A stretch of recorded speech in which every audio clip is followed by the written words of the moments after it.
Students, exercise 8A के आगे questions कुछ बता रहे हैं, हम उन्हें ध्यानपूर्वक समझें और फेयर कॉपी में करते रहें कंटिन्यू, क्योंकि 8A के आज हम कुछ क्वेश्चंस आपको बताएंगे, इसके अगले दिन 8B स्टार्ट होगी। तो 8A का क्वेश्चन नंबर 30 नंबर है, दिया हुआ है सेक थीटा इक्वल 13/12। तो अन्य सभी त्रिकोणमितीय अनुपात ज्ञात कीजिए। अन्य सभी में कौन कौन से बचे, ये सबसे पहले ज्ञात होना चाहिए, आपको मालूम होना चाहिए। सेक दिया हुआ है, बचे आपके साइन, कास, टैन। सेक दिया है तो कॉसेक, काट, ये 5 बचे, तो 5 आपको ज्ञात करने होते हैं। दिया हुआ है सेक थीटा इक्वल टू 13/12। सेक बराबर हमें मालूम है कर्ण बटे आधार। सेक थीटा बराबर कर्ण बटे आधार। अभी लंब हमें निकालना पड़ेगा, ज्ञात करना पड़ेगा। तो पाइथागोरियन प्रमेय आपको मालूम है, लंब का स्क्वायर प्लस आधार का स्क्वायर इज इक्वल टू कर्ण का स्क्वायर। लंब का स्क्वायर, लंब हमें फाइंड करना है, तो लंब का स्क्वायर इज इक्वल टू कर्ण की जगह कर्ण की वैल्यू रखेंगे, ये पक्षांतर किया, आधार स्क्वायर। वैल्यू हमने पुटअप की, 13 का स्क्वायर किया 169, 12 का स्क्वायर किया 144। घट रहा है, 169 में 144 घटा दिया, 25 बचे। तो लंब का स्क्वायर बराबर 25 आए। हमें वैल्यू निकालनी है लंब की। लेफ्ट हैंड साइड में स्क्वायर है, इसे कैंसिल करेंगे तो राइट हैंड साइड में वर्गमूल चढ़ जाएगा। तो लंब बराबर √25, 25 का वर्गमूल होता है 5, 5 25, तो लंब बराबर 5 आया। 5 वैल्यू हमें फाइंड करनी थी, sine theta, cos theta, tan theta, cosec theta, cot theta. Sine theta बराबर होता है लंब बटे कर्ण, तो लंब हमने फाइंड किया है 5, तो 5/13। कास होता है आधार बटे कर्ण, 12/13। टेन थीटा बराबर होता है लंब बटे आधार, लंब हमने फाइंड किया था 5 और बटे आधार है 12। कासेक होता है कर्ण बटे लंब, कर्ण है हमारा 13 और लंब हमने प्राप्त किया है 5, तो 13/5। और काट थीटा होता है आधार बटे लंब, यानी 12/5। इस तरह से 30 नंबर आपको क्वेश्चन सॉल्व करना है। आगे 34 नंबर देखते हैं। 34 में आपको थोड़ा सा टिपिकल केवल यहाँ पर दिखाई देगा कि टेन थीटा बराबर 1 दिया है केवल। टेन थीटा बराबर आप जानते हैं लंब बटे आधार होता है।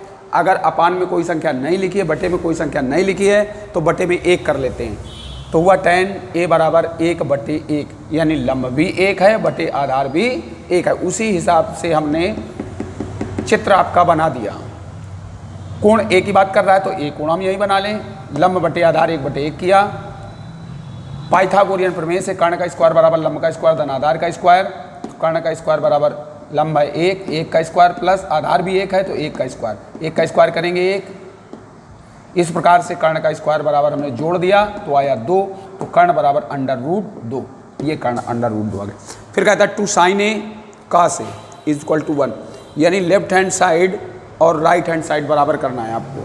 तो इधर राइट हैंड साइड में तो वैल्यू हमारी 1 है, इस समय तो कोई दिक्कत है नहीं। लेफ्ट हैंड साइड लेके चलते हैं, तो 2 sin a cos a, 2 × sin a की वैल्यू हमने रख दी लंब बटे कर्ण 1/√2 इंटू कास ए की रख दी आधार बटे कर्ण 1/√2। इनका गुणा कराया तो 2 का गुणा 1 में 2 आया, 2 का गुणा फिर 1 में तो 2 आया, बटे √2 अंडर रूट का अंडर रूट में जब गुणा कराते हैं तो संख्याओं का अंदर गुणा हो जाता है, तो √4 हो जाएगा, 4 का वर्गमूल निकालोगे तो 2। ध्यान ये रखते हैं अंडर रूट के अंदर की संख्याएं अगर समान रूप में हैं, बराबर में हैं, तो सीधे अंडर रूट कैंसिल करके वही संख्या रख देते हैं। तो √2 गुणते √2 आया 2, और 2 का भाग 2 में दे दिया तो आंसर प्राप्त हुआ 1, जो कि हमारा राइट हैंड साइड में है, इसीलिए लिख दिया left hand side is equal to right hand side. इस प्रकार 34 नंबर प्राप्त हुआ। आगे 37 नंबर आपको ध्यान देना है बड़े गौर से, क्योंकि वैल्यू दी गई हैं बहुत घुमा फिरा के। त्रिभुज PQR में कोण Q 90 अंश बताएगा, समकोण 90 अंश, और दिया हुआ है PR + QR बराबर 25। इधर साथ में दिया गया पी क्यू बराबर 5, इसके अलावा कुछ नहीं दिया। त्रिभुज तो इस तरह से बनेगा, आपका समकोण है, क्यू को 90 बताया गया है, पी और आर ये पॉइंट हो गए। इसमें कोई वैल्यू ऐसी नहीं दी है कि दो हमें दी होती, लंब और आधार दी होती तो कर्ण निकाल लेते, आधार और कर्ण दी होती तो लंब, लेकिन कहीं ऐसा कुछ नहीं दिया गया, सिर्फ एक वैल्यू दी गई आपकी पी क्यू जो आधार है। अब लंब और कर्ण दोनों हमें प्राप्त करने हैं, कैसे प्राप्त करेंगे इसके लिए यहाँ ध्यान दो। पहले हम इसी को चित्र के आधार पर पाइथागोरियन प्रमेय लागू करते हैं। तो लंब का स्क्वायर प्लस आधार का स्क्वायर बराबर कर्ण का स्क्वायर, या कह दो आधार का स्क्वायर प्लस लंब का स्क्वायर बराबर कर्ण। तो P Q square plus Q are square बराबर पी आर स्क्वायर, ये तो फार्मूला है सीधे सीधे पाइथागोरियन का। इसमें आगे बढ़ते जाएंगे, कुछ हमें प्राप्त होगा। तो देखिए पी क्यू आपकी वैल्यू दी थी 5, 5 का square plus Q are square बराबर पी आर, ये वैल्यू तो अभी दी नहीं है हमारी कहीं अलग अलग। 5 का स्क्वायर किया 25, क्यू आर को उधर पक्षांतर कर दिया तो P are square minus Q are square 25 बराबर P R square minus Q are, ये बन रहा है आपका फार्मूला ए स्क्वायर माइनस बी स्क्वायर। ये मैंने दर्शा दिया है आपके सामने, ए स्क्वायर माइनस बी स्क्वायर बराबर ए प्लस बी ए माइनस बी, यानी एक ब्रैकेट में जोड़ेंगे दूसरे ब्रैकेट में घटाएंगे, वही मैंने यहाँ कर दिया। तो देखिए ये बन गया P R plus Q are, दूसरे ब्रैकेट में P R minus Q are. P R plus Q are की वैल्यू ये देखिए दी है, अपने प्रश्न में दी गई है P R plus Q are की वैल्यू 25, तो इस जगह हम वैल्यू रख देंगे 25 और P R minus Q are. अब ये गुणा में है हमारा, पक्षांतर करेंगे तो भाग में संख्या जाएगी, तो 25 बटे 25, 25 बटे 25 बचा आपके पास इधर क्या राइट हैंड साइड में P R minus Q R. तो P R minus Q R बराबर 1, 25 के बाद 25 में देती है, P R minus Q R बराबर 1। तो क्वेश्चन हमारा ये तैयार हुआ, P R minus Q R बराबर 1। दूसरा ऊपर दिया था P R plus Q R बराबर 25। दो समीकरण जब बन गए, समीकरण हल करना बहुत अच्छी तरह आप जानते हो, एक्स वाई वाले या ए बी वाले, उसी प्रकार से जोड़ने पर या घटाने पर हम इनको हल करते रहेंगे। तो हमें दिखाई दे रहा है कि क्यू आर माइनस का है पहले समीकरण में, और जो अगला समीकरण नोट है तो उसमें क्यू आर प्लस का है, आराम से कट जाएंगे। तो सीधे सीधे जोड़ने पर कोई चिन्ह नहीं बदलते, जोड़ दिया, क्यू आर से क्यू आर कट गया, पी आर जुड़ गए, इनको जोड़ने पर आया 2 पी आर बराबर 25 1 26। तो पी आर की वैल्यू 26 बटे 2, पी आर बराबर 13। पी आर की वैल्यू कितनी आ गई 13। पी क्यू की वैल्यू दी हुई थी 5, अब बची क्यू आर। पी आर की वैल्यू किसी भी समीकरण में रख दें, चाहे फर्स्ट वाले में रख दें चाहे सेकेंड वाले में रख दें, तो फर्स्ट प्लस में आसानी हो जाती है, पक्षांतर करने में कोई दिक्कत नहीं मिलती। तो पी आर का मान समीकरण फर्स्ट में रखने पर P R plus Q R बराबर 25, ये दिया हुआ है आपका समीकरण, नोट कर लिया।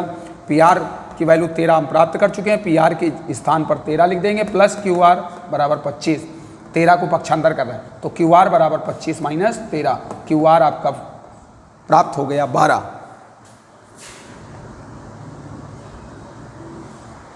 अब जिनके मान निकालने हैं, प्राप्त करने हैं, उनको देखते हैं। कह रहा है साइन पी साइन पी बराबर होता है लंब बटे कर्ण, लंब बटे कर्ण तो 12 बटे 13, कास पी आधार बटे कर्ण 5 बटे 13, टैन पी लंब बटे आधार तो 12 बटे 5। इस प्रकार से साइन पी, कास पी, टैन पी तीनों की वैल्यू जो हमारे क्वेश्चन में पूछी गई थी वो दे दी गई, निकल आई, अपने क्वेश्चन से निकल आई, जैसे सॉल्व किया। इनकी ज़रूरत सबसे ज़्यादा यहाँ ध्यान देने की, ये जो क्वेश्चन हमारा यहाँ से चला त्रिभुज से, पाइथागोरियन त्रिभुज से, यहाँ पर विशेष ध्यान रखना, ये P R square minus Q are square जब बने तो इसे सदैव P R plus Q are, P R minus Q are, यहाँ अगर चेंज कर लोगे तो चूंकि P R plus Q are की वैल्यू दी हुई है तो P R minus Q are में एक समीकरण मिल जाएगा, एक P R plus Q are में समीकरण, दोनों समीकरणों को हल करेंगे तो सभी की वैल्यू प्राप्त हो जाएगी। तो इस प्रकार से आपकी 8A प्रश्नावली के कई सवाल हमने आपको बता दिए डे बाय डे में, और अगले दिन आपकी 8B प्रश्नावली स्टार्ट होगी। इसे फेयर करते रहें बड़े कायदे से।